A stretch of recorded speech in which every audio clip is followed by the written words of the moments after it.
Bismillahirrahmanirrahim. Assalamualaikum warahmatullahi wabarakatuh. Perkenalkan, nama saya Dina Putri Syarani dengan NIM C1C01952 dari program studi akuntansi Fakultas Ekonomi dan Bisnis Universitas Jambi. Di sini saya akan menjelaskan materi yang telah diberikan oleh Bapak Dr. Wirmi Eka Putra SE MSI CIKN RCSRS dengan judul materi Akad Mudharabah.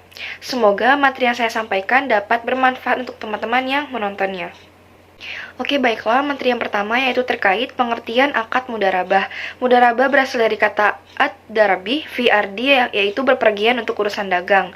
Disebut juga khirot yang berasal dari kata al-qardu yang berarti potongan karena pemilik memotong sebagian hartanya untuk diperdagangkan dan memperoleh sebagian keuntungan.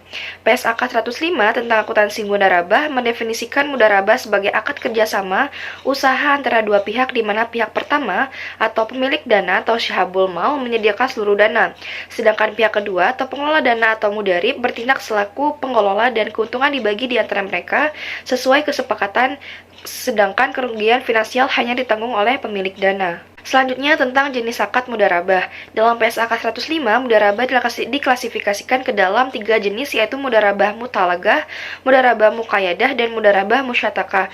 Mudharabah mutalagah adalah mudharabah di mana pemilik dana memberikan kebebasan kepada pengelola dana dalam pengelolaan investasinya. Yang kedua, mudharabah muqayyadah adalah mudharabah di mana pemilik dana memberikan batasan kepada pengelola antara lain mengenai dana, lokasi, cara, dan atau objek investasi atau sektor usaha. Yang ketiga, mudharabah musyataraka, yang mana mudharabah di mana pengelola dana menyertakan modal atau dananya dalam kerjasama investasi. Selanjutnya ada dasar syariah. Sumber hukum akad mudharabah. Yang pertama, sumber hukum yang menjadi dasar akad mudharabah yaitu Al-Quran dan Sunnah. Rukun dan ketentuan syariah akad mudharabah yaitu ada pelaku yang terdiri atas pemilik dana dan pengelola dana. Yang kedua ada objek mudharabah yang berupa modal dan kerja. Yang ketiga ijab qabul atau serah terima. Yang keempat nisbah keuntungan. Ketentuan syariah akad mudharabah yaitu pertama ada pelaku, yang kedua ada objek mudharabah atau modal dan kerja, yang ketiga ada ijab qabul, dan yang keempat ada nisbah keuntungan. Selanjutnya ada berakhirnya akad mudharabah. Lamanya kerjasama dalam mudharabah tidak tentu dan tidak terbatas, tetapi semua pihak berhak untuk menentukan jangka waktu kontrak kerjasama dengan memberitahukan pihak lainnya. Namun, akad mudharabah dapat berakhir karena hal-hal sebagaimana berikut menurut Sabia pada tahun 2008. Yang pertama, dalam hal mudharabah tersebut dibatasi waktunya, maka mudharabah berakhir pada waktu yang telah ditentukan.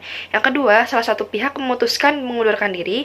Yang ketiga, salah satu pihak meninggal dunia atau hilang akal. Yang keempat, pengelola dana tidak menjalankan amanahnya sebagai pengelola usaha untuk mencapai tujuan sebagaimana dituangkan dalam akad. Dan yang terakhir, modal sudah tidak ada. Selanjutnya ada prinsip pembagian hasil usaha atau PSAK 105 Part 11. Dalam mudharabah, istilah pembagian keuntungan dan kerugian atau profit and loss sharing tidak tepat digunakan karena yang dibagi hanya keuntungannya saja atau profit, tidak termasuk kerugiannya atau loss. Sehingga untuk pembahasan selanjutnya akan digunakan istilah prinsip bagi hasil seperti yang digunakan dalam Undang-Undang Nomor 10 Tahun 1998, karena apabila usaha tersebut gagal, kerugian tidak dibagi di antara pemilik dana dan pengelola dana, tetapi harus ditanggung sendiri oleh pemilik dana. Pembagian hasil usaha mudharabah dapat dilakukan berdasarkan penghasilan usaha mudharabah. Dalam praktik dapat diketahui berdasarkan laporan bagi hasil atas realisasi penghasilan hasil usaha dari pengelola dana.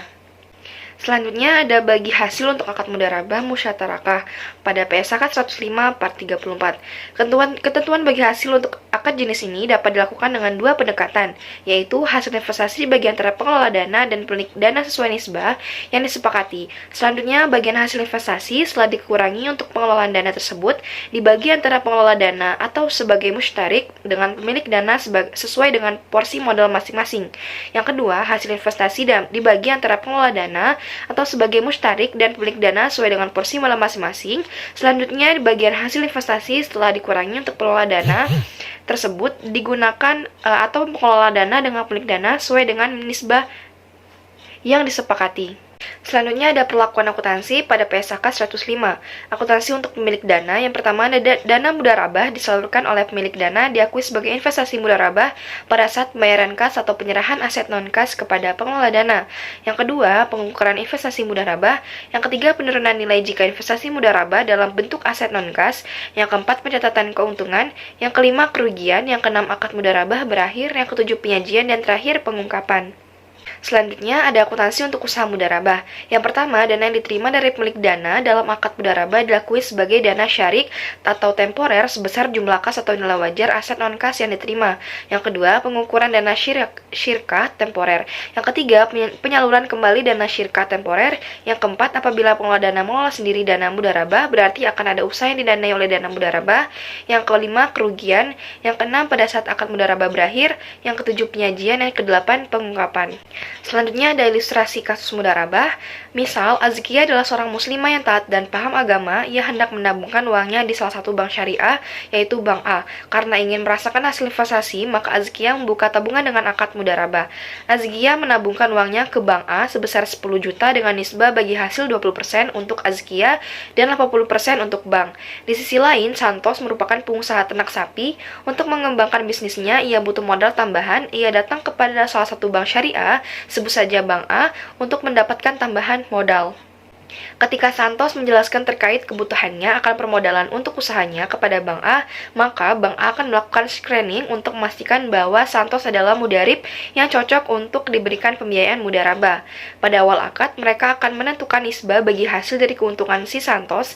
Misal, nisbah bagi hasil yang disepakati adalah 60% untuk Santos dan 40% untuk bank. Maka ketika Santos mulai mengenuai keuntungan dari bisnisnya, misal keuntungannya adalah 10 juta, maka 6 juta atau 60% dikali 10 juta untuk si Santos dan 4 juta atau 40% dikali 10 juta untuk Bank A.